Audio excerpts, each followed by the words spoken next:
یہ ہے 3 دوستوں کی کہانی، جن میں سے ایک تو کوا تھا، ایک کچھوا اور ایک چوہا تھا۔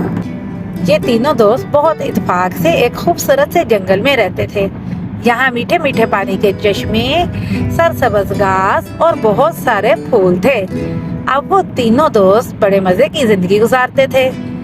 وہ دن میں اڑنے کے لیے چلے جاتے، اپنا کھانا اکٹھا کرتے اور رات کو آ کر اکٹھے سب مل کر کھانا کھاتے۔